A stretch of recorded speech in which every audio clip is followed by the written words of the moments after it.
सरमोला की एक बहू गर्भवती हुई और कुछ समय पश्चात बहू ने एक पुत्री को जन्म दिया, एक कन्या को जन्म दिया। अब जब कन्या 3-4 साल की हुई तो माँ एक दिन खेत में जा रही थी। बच्ची भी उसके पीछे पीछे चल पड़ी और जब माँ ने उसको देखा तो पूछा, तुम मेरे पीछे पीछे क्यों आई हो?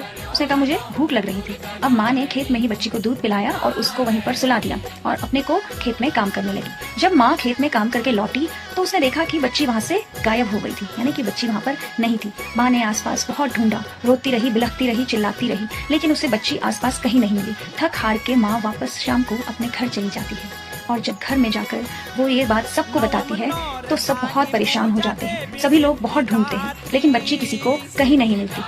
अब कहीं ना कहीं सबको ये विश्वास हो जाता है कि शायद बच्ची अब नहीं मिलेगी, लेकिन उस बच्ची के दादा, उनको मन में एक आस रहती है कि नहीं, बच्ची जरूर मिलेगी। और उसी दिन रात को सपने में बच्ची दर्शन देती है और अब वो बच्ची माँ चंडिका भवानी बन चुकी होती है। जय माँ चंडिका भवानी।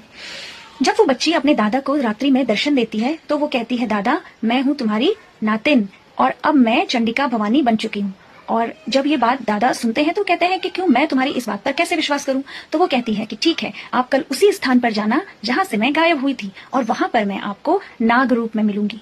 आप मुझे देख के डरना मत, आप मुझे एक टोकरी में रखना और उसमें सजा सुजा के मुझे अपने साथ ले जाना। अब दादा अगले दिन उठते हैं और वही करते हैं जो सपने में उनको कहा गया। वो उस नाग को देख के डरते नहीं है, उसको टोकरी में रख के सजाते हैं। अब सपने में बच्ची ने ये भी कहा था कि आप मुझे उठा के वहीं ले जाना, गांव में माफ कीजिएगा, जिलासू गांव में लेके जाइएगा और वहां पर महादेव, जिलासू में महादेव मंदिर है, वहां पर महादेव मंदिर के साथ मुझे स्थापित कर दीजिएगा, लेकिन बीच में आप कहीं रुकिएगा नहीं। तो दादा उसको टोकरी में रख के उठाते हैं, उसे सजाते हैं, चूनर वगैरह से अच्छे से रख के उसको सजाते हैं और चलते हैं। अब चलते चलते दादा थक जाते हैं क्योंकि बुजुर्ग होते हैं और उन्हें थकान लग जाती है। अब जब थकान लग जाती है तो वो बीच में रुक जाते हैं और रुकते हैं जिस स्थान पर, वो स्थान है सिवाई।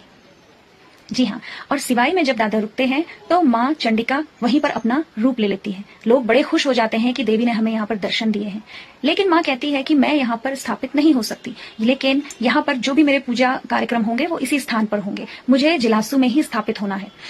और इसी बात के साथ, इसी किंवदंती के साथ, इसी मान्यता के साथ माता भगवती चंडिका भवानी जिलासू में स्थापित कर दी जाती हैं और आज भी माँ वहीं पर है, माँ का गर्भगृह वहीं पर है। लेकिन जो भी पूजा अर्चना के कार्यक्रम किए जाते हैं वो सिवाई बननातोली में किए जाते हैं।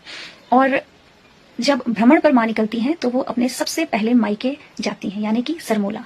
तो माँ का प्रथम पड़ाव सरमोला में होता है।